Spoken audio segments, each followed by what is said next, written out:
दिन गिने रातें गिनी पर आई ना खबर सीएफए की। लगने थे सालों साल, पढ़ते ही रहना था फिनेंस मेरे यार। भैया कुछ एनआईएसएम का भी बता दो।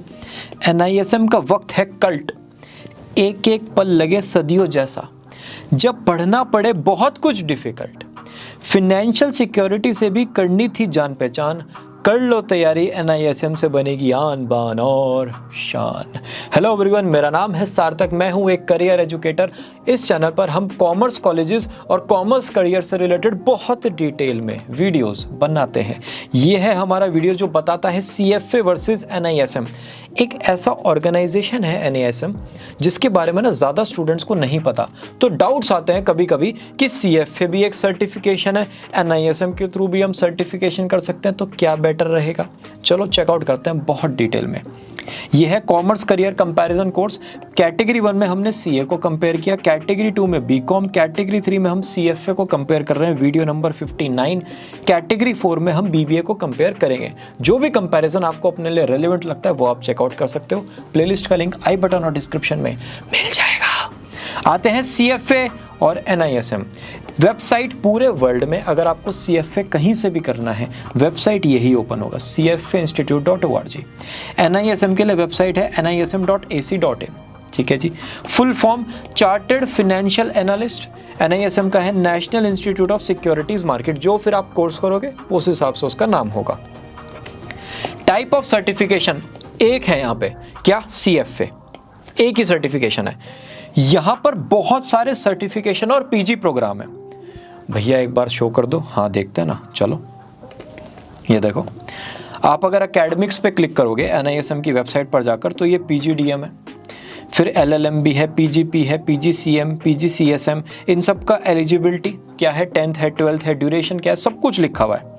तो जो भी आपकी नीड है आप उसके अकॉर्डिंग यहाँ पर चूज कर सकते हो। सर्टिफिकेशंस के बारे में भी इन्होंने बताया कि कैसे continuous professional education CPE format में ये सर्टिफिकेशन प्रोवाइड करते हैं।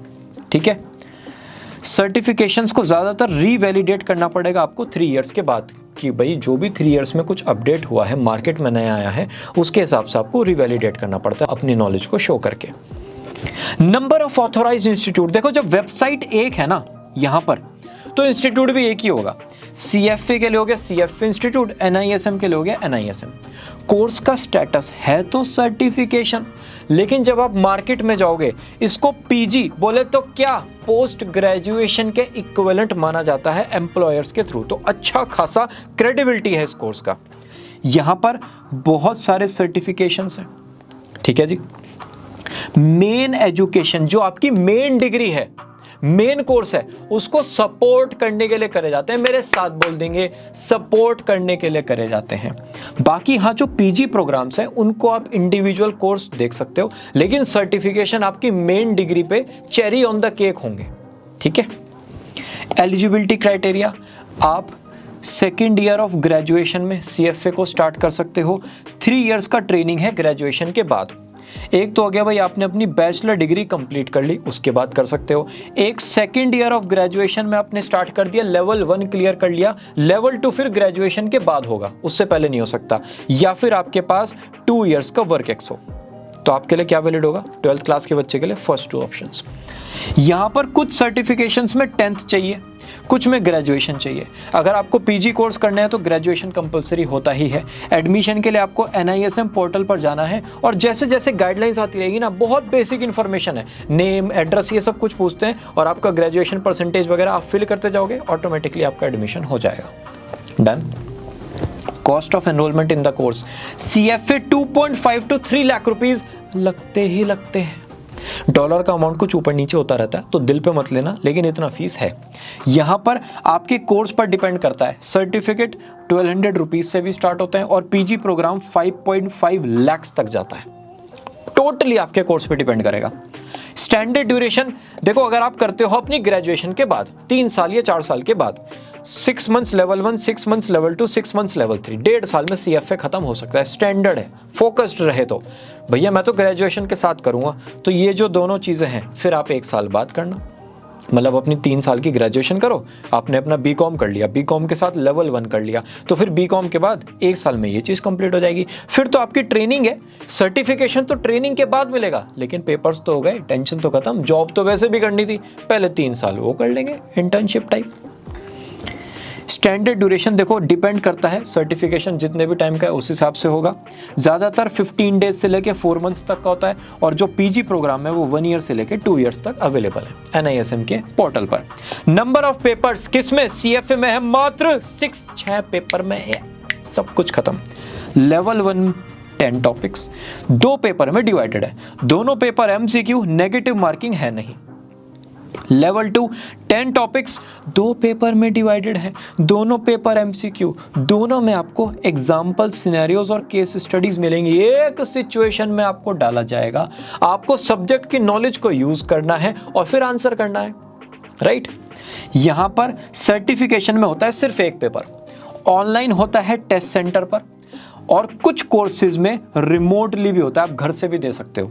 नेगेटिव मार्किंग मोस्टली एग्जाम्स में आपको मिल जाएगी, ठीक है जी।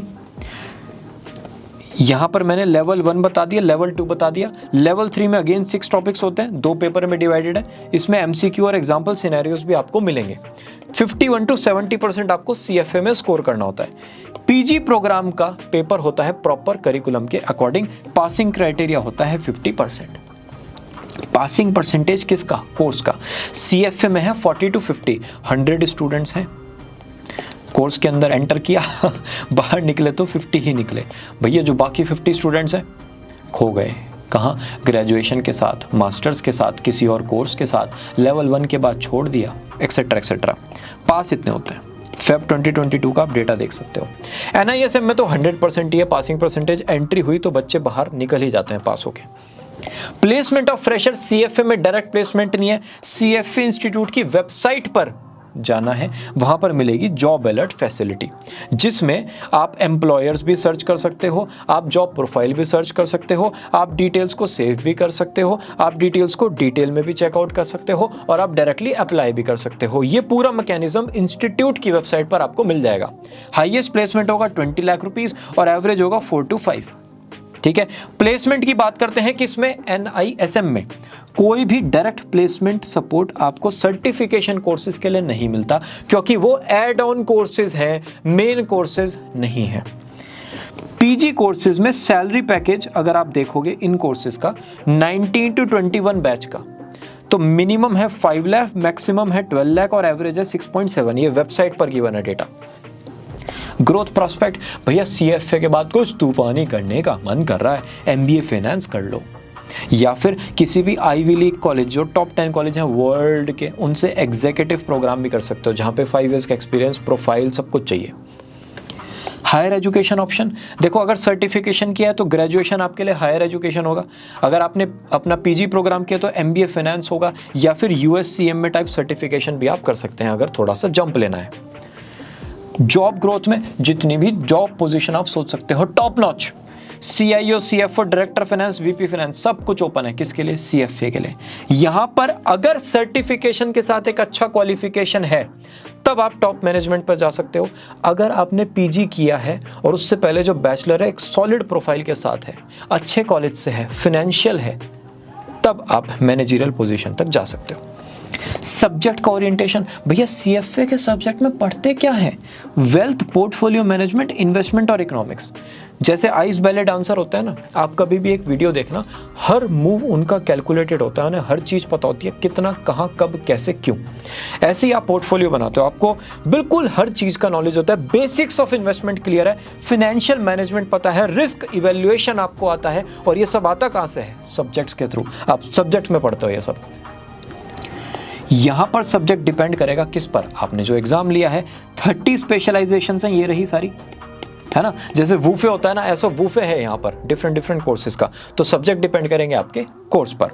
Again basics of Indian securities और डेरिवेटिव मार्केट पर वो डिपेंड करेंगे सब्जेक्ट्स, और आप अपना फाइनेंशियल करियर किक स्टार्ट कर सकते हो। टॉप मैनेजमेंट पोजीशंस पर जाने के लिए थोड़ा सा आपको और भी कोर्सेज करने पड़ेंगे। वर्क ओरिएंटेशन देखो, जब आप काम करोगे तो क्या करोगे? मैनेजमेंट ऑफ मनी, सीधा फंडा है। जैसे कोच होते हैं ना, हर चीज की ट्रेनिंग देते हैं कि भाई ठीक है, आपका स्टेमिना इतना, आपका खाना पीना ऐसे, आपको प्रैक्टिस ऐसे करनी है। उसके बाद जाके जब बच्चे मानते हैं तब वो सक्सेसफुल बनते हैं। सेम केस में आप भी कोच की तरह वर्क करोगे। आप कैसे कोच हो? फाइनेंशियल कोच, कि भाई ठीक है ऐसे इन्वेस्टमेंट करो, इतना आपका अमाउंट होना चाहिए, ऐसे फिर हम 10 साल बाद ये कर लेंगे, 15 साल में हो जाएगा, फिर आपकी ऐसी प्लानिंग हो जाएगी। अगर आपके क्लाइंट मानेंगे तो वो भी सक्सेसफुल हो जाएंगे, राइट। यहां पर हो गया management and analysis of security market, काम है इनका। जैसे प्लैनेट स्टडी में कोई बच्चा आता है ना, करियर गाइडेंस प्रोग्राम परचेज करता है, उसके बाद हम उसके साथ बैठते हैं, डिस्कशन करते हैं, जो बिल्कुल प्रॉपर एनालिसिस होता है पर्सनैलिटी का, इंटरेस्ट का, एप्टीट्यूड का, वो करते हैं और तब उसको एक करियर रिकमेंड करते हैं और उस करियर के अकॉर्डिंग बेस्ट कॉलेज रिकमेंड करते हैं। बच्चे की सारी टेंशन खत्म हो जाती है। ऐसे ही सेम केस में NISM वाले बहुत अच्छे से एनालिसिस करते हैं। क्यों? जिससे कि वो राइट सिक्योरिटीज़ परचेज कर सकें और रिस्क को मिनिमाइज कर सकें, right. Best case scenario, CFA के सारे लेवल्स क्लियर, ग्रेजुएशन आपकी कंप्लीट हो गई, हाईएस्ट प्लेसमेंट चला गया और आप फिर MBA वगैरह का ट्राई कर रहे हो और उसमें भी टॉप कॉलेज मिल गया। सब कुछ है, इससे ऊपर कुछ नहीं है। यहाँ पर आपने डिजायर्ड सर्टिफिकेशन कर लिया, आपका एक जॉब लग गया अपनी मनपसंद ऑर्गेनाइजेशन में, आप चाहे बेसिक लेवल पर ही गए, जॉब आपने स्टार्ट कर दी, आपका एजुकेशन काम के साथ ही कंप्लीट हो गया और फिर आप MBA फाइनेंस या फिर CFA FRM के बारे में सोचने लगे हो, ठीक है। वर्स्ट केस, भैया CFA तो हो नहीं पा रहा है, देखो फॉर्मल रिकॉग्निशन यहाँ पर नहीं है और आपको ना CS तो मिल जाएंगे छोटे छोटे शहरों में भी प्रैक्टिस करते हुए, CFAs नहीं मिलते। CFA की जॉब सिर्फ टॉप ऑर्गेनाइजेशंस में है। तो अगर आप पूरा कोर्स कंप्लीट करते हो तो एक 100% गारंटी है कि आपका करियर शेप हो जाएगा। ग्रेजुएशन अगर गड़बड़ है और इधर से CFA नहीं हो पाए लेवल, प्रॉब्लम हो सकती है। क्राइटेरिया क्या रखना है? मैक्स 3 अटेम्प्ट, ये मेरे साथ बोल देंगे, मैक्स 3 अटेम्प्ट, बस इससे ज़्यादा नहीं। 3 अटेम्प्ट में अगर कोई भी लेवल नहीं होता छोड़ दो। ग्रेजुएशन के बेसिस पर जॉब करो, अपने आप को अपस्किल करो। अगर ग्रेजुएशन अच्छी नहीं है, अपस्किल का मतलब 2 से 3 कोर्सेज, 2 से 3 सर्टिफिकेशंस, ये करने हैं, लाइफ को लाना है ट्रैक पे। 1 से 1.5 साल एक्स्ट्रा लगेगा, जिंदगी ट्रैक पे आ जाएगी। इस पूरे प्रोसेस में बस एक चीज़ का ध्यान रखना, अगर ग्रेजुएशन के लिए अच्छा कॉलेज मिल रहा है, आपका जो BCom है, आपका BSc है, आपका BA है, अच्छे कॉलेज से मिल रहा है तो अच्छे कॉलेज से ही करना। ये मत सोचना CFA के साथ यार टाइम मिलेगा या नहीं मिलेगा, नॉर्मल कॉलेज से कर लेता हूँ, नहीं, टॉप कॉलेज मिल रहा है जाओ, CFA वगैरह देखेंगे उसके बाद, ये माइंडसेट। वर्स्ट केस NISM में देखो, आपने शॉर्ट सर्टिफिकेशंस तो कर लिए लेकिन आप लॉन्ग ड्यूरेशन वाले सर्टिफिकेट नहीं कर पा रहे, कोई बात नहीं, एक फाइनेंशियल फर्म में वर्क करना स्टार्ट कर दो, लाइफ धीरे धीरे शेप होने लगेगी, वहां लोगों से मिलोगे, समझ में आएगा और मेरे लिए क्या बेटर है। केस 2, आप कोई भी बेसिक कोर्स 2 अटेम्प्ट में नहीं क्लियर कर पाए। टू बी वेरी ऑनेस्ट, आपका फाइनेंशियल इंटरेस्ट, एप्टीट्यूड और पर्सनैलिटी नहीं है। पहले अपने इंटरेस्ट को पहचानो, फिर देखना वहां पर जाके वहां पर्सनैलिटी मेरी चलेगी। अगर पर्सनैलिटी भी मैच हो जाए फिर देखना एप्टीट्यूड है या नहीं, उस हिसाब से फिर अपने कोर्स को आप चूज कर सकते हो। इसी के साथ ये वीडियो होती है फिनिश। दोनों चीज़ों में स्कोप है, करियर भी है, आपके लिए किस में स्कोप है आपको वो पहचानना है। राइट डिसीजन राइट टाइम पे लेना ही करियर के लिए सही होगा। Will meet you all very soon in the next video. Bye bye.